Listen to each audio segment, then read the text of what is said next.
Hello, I'm Dr. Robert White, and now I'll be going over Chapter 2, Project Selection and Prioritization. So this is how we decide which project we're going to do.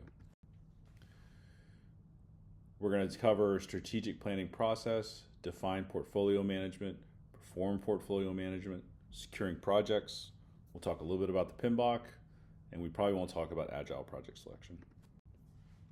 Core objectives. Explain the strategic planning and portfolio management process in your own words. Describe selection, prioritization, and resource allocation. Describe how to secure projects from a contractor's viewpoint. Compare strengths and weaknesses of the financial and scoring models for each project selection. And demonstrate selection and prioritization of projects using a model or organizational practice. Let's start with strategic planning process. So one very common business tool is what's known as a SWOT analysis: strengths, weaknesses, opportunities, and threats. And what's important is that it's important to understand that not every strength is an opportunity. It doesn't work like that. Strengths and weaknesses are about the internal environment. It's about your company, about what you've got going on inside of you and what you're strong at and what you're weak at. Opportunities and threats are about the external environment. Opportunities could be things like what's going on in the market, what kind of partnerships you've got, things like that. Whereas threats can be some kind of competition, some new entrants, or the economy. So you want to start with a SWOT analysis of your business before you start picking your projects. Performed correctly, the strategic analysis can help you lead to a new direction for the organization. So you start with your strategic analysis, you come up with your values and missions, you come up with strategic objectives, you flow down those objectives, and then you have portfolio alignment. Guiding principle. Leadership establishes guiding principles such as the vision and the mission. The vision is a single sentence that describes the organization in the future, and the mission statement is the mechanism for achieving that vision. So here you can see on the slide, Cincinnati Children's Hospital Medical Center vision and mission. The vision: Cincinnati Children's Hospital Medical Center will be the leader in improving child health care. Great. Mission statement: Cincinnati Children will improve child health and transform delivery of care through fully integrated, globally recognized research, education, and innovation. For patients from our community, the nation, and the world, the care we provide will achieve the best medical and quality of life outcomes, patient and family experiences, and value today and in the future. So that is the difference between a vision and a mission statement. The mission statement briefly describes what your organization does, why you do it, and how you do it. Strategic objectives. So these strategic objectives flow from the values and missions, and there are means of achieving those missions. Effective objectives are SMART. They're specific, measurable, achievable, results-based, and time-specific. Let's talk about Tesla. Tesla's another one. So their vision: to accelerate the world's transition to a sustainable energy. The mission statement: to create the most compelling car company of the 21st century by driving the world's transition to electric vehicles. This was from 2021. Flow down objectives. So once an organization's strategic objectives are identified, they must be implemented. So if the organization is small, leaders may proceed directly to selecting projects, but if it's large, they may have to delegate those decisions to various functions. All right, let's talk about portfolio management.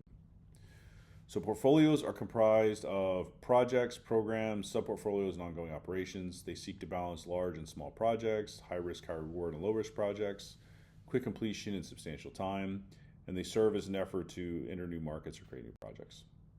A program, on the other hand, is related projects, subsidiary programs, and program activities managed in a coordinated manner to achieve the benefits not available for managing them individually. So you have a group of related projects, sub-programs, and activities that last if the organization lasts. Projects within an organization are of limited duration and managed at a level above the project manager. So you can see some of the differences here. A project has a defined scope, programs have larger scope, portfolios have organizational scope. In projects, you got change management. In programs, you have internal, external changes. In portfolios, you have changes due to those environments. In a project, you're going to have a detailed plan. In programs, you're going to have a high-level program plan, and etc. This is a bit of a good visual for what it is. So on the far right, the red box is a project. So it's got projects, 2 subprojects, so project 3. On the far left, the purple box, you have a program, and the program consists of 2 projects. The whole blue box would be a portfolio, and the portfolio may have programs, it may have projects, it may even have assets in it. So going back to this, we talked about this in chapter 1, some of the reasons for project failure: not enough time, not enough resources, unclear expectations, changes to the project, disagreement about expectations. This comes back to the point that projects must be aligned with the goals of their parent organization, and that is how they make sure they get enough time, resources, that expectations are set, that changes don't come about, and that the expectations are clear. So let's talk about portfolio management. So we're going to assess organizations' ability to perform projects. Do we have a teamwork attitude? Do we have clearly defined project management processes? Do our associates have the right attitude, skills, and competences to use the project management process? Are our leaders at each level willing to take the appropriate personal risks to support the projects? Does senior leadership establish a strong leadership foundation? Do individual and teams exhibit leadership at their respective level? And do we monitor and understand our external environment? So here's how we'd identify potential projects. You could look at market demand, you could look at strategic opportunity, you could look at social need, customer request, technological advance, legal requirement. All of these are ways of identifying potential projects. An example of legal requirement is a change to the sulfur content of diesel products in the United States. And so you change the project, you change the requirement, and then all of a sudden sulfur remover units from diesel start popping up in refineries across the country. All divisions of the organization should be involved. A reasonable goal is to identify twice as many potential projects as the organization has time for. So the idea is this concept of funnel. It's the same concept that sales use. You come up with more projects than you have time for that are identified, but then the ones you actually select are the ones that are the most valuable and the most aligned with your resources, or with your organization. So how do we select projects? What value does each project bring to the organization? Are the demands understood? Are the resources needed available? Is it feasible to complete the project with the expected time? Is the project financially beneficial, compatible with other decisions? Is there enthusiastic support externally and internally? Which projects will help the organization achieve its strategic goals? And you can also do financial scoring models. You could do financial analysis as a primary means selection, as screening devices, or as justification. You could use cost-benefit analysis to select projects. So some of the financial measures we use to look at projects are things like net present value. So it takes all the costs and all the revenues and discounts them to today's time to say, what is this project worth? The benefit cost ratio is you divide the cash flow by the initial cost outlay. So if you're above 1.0, you're expected to profit. Internal rate of return is the expected rate of return. The ratio should be above the current cost of capital. Higher ROI is better. So for example, if I could put my money into a checking or to a savings account at 4%, or I can invest in this project that says it's going to give me 8%, then obviously I would choose the project over the savings account. But you got to balance that with this concept called payback period, because if I do get 8%, but it's going to take me 20 years to get that 8%, then maybe it's not worth it to me.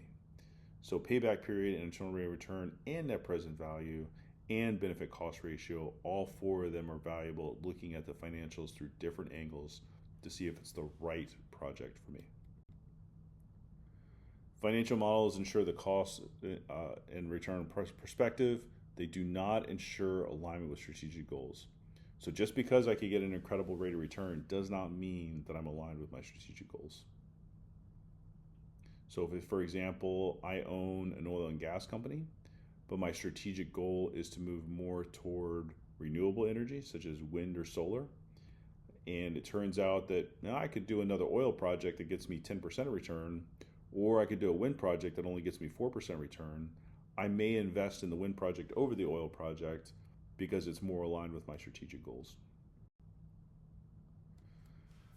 So here's how we do some of the calculations. So net present value, the present value of the revenue minus the present value of the cost. Net present value, if it's zero, then it's neutral. If it's greater than some acceptable amount, then that's how I could screen it. But if I'm comparing it, the higher the better. The benefit to cost ratio is my cash flow over the project investment. If it's 1, it's neutral. If it's greater than some acceptable amount, then I can screen it. But if it's higher, the better. Internal rate of return. So if your IRR is equal to your cost of capital, then I'm neutral. If it's greater than some acceptable amount, let's say I set a hurdle rate of 12%, then that's how I use to screen out projects. Or if I'm comparing, the higher the better. And for payback period, neutral is period is equal to accepted length. If your payback period's faster, that's good, and the shorter the better is how you compare. So you can use a scoring model to select projects. You identify criteria, you determine the criteria, you weight the criteria, you evaluate the projects, and you do a sensitivity analysis. So here is an example matrix of how I may select and prioritize projects. So if I had project A, B, C, and D, across the top, I pick my objectives and my value drivers for my project management. So number 1, obviously, new products. Number 2, customer relations. Number 3, supplier relations. And number 4, success probability. And then I'll give a weighted total score. So those numbers across the top, the 10, the 8, the 5, and the 5, that is the relative importance of each one of those drivers. So then I'm going to go down and I'm going to give a score to each one of my projects. So you can see in the top left box for project A, I'm going to say, hey, that's a 5. So 5 times the value, times the weight is 10. So 5 times 10 is 50. And then the next box over for customer relations for project A, I'm going to say that's a relative value. I'm going to say that's the value of 3. So 3 times the weighted value of 8 is 24, and et cetera, et cetera. And that you add those all up, and that's how you can decide which project is the best for me. So in this case, based on my weighted criteria and based on the value that I assess each one of these projects at, project A would be the best relative project for me to do. So how do we identify some of that potential criteria? How does it fit with at least one organizational objectives? How many customers are there? What's the probability of success? How sustainable will the results be? All these are the kinds of questions we would ask ourselves to identify potential criteria for the project. But then there's also mandatory criteria. Let's not forget this. There are government mandates, back to the ultra low sulfur diesel example. There's also safety and security situations. If Target says that we're going to harden all of our buildings by putting those big red bollards in front of them, then Target does it, and they say it's a must do. Are there any high rate of returns on these things? Probably not. The best thing it does is it helps their branding, but I'm sure those big cement round balls cost Target a lot more than they made in branding, but they decided that it is a must do to prevent cars from crashing into the front of their stores.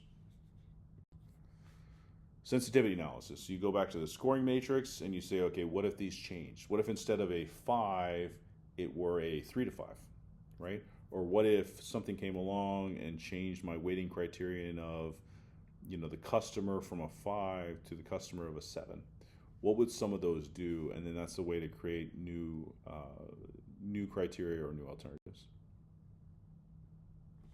Now, how do we prioritize the project? We consider which projects are assigned and resource scheduled first. What's the result of the scoring model?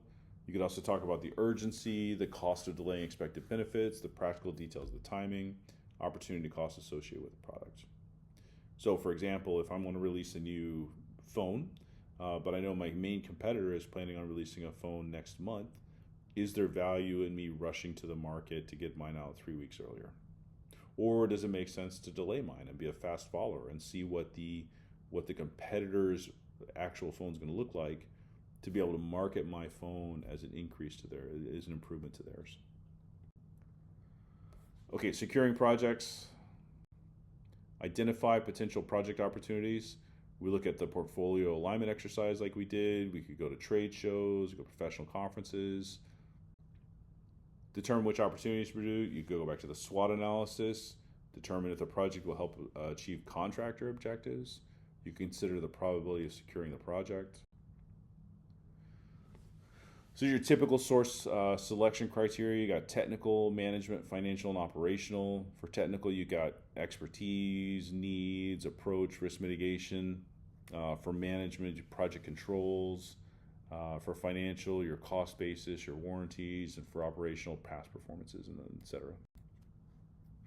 Then you would negotiate to secure the project. So successful project managers understand the need to prepare well for negotiation.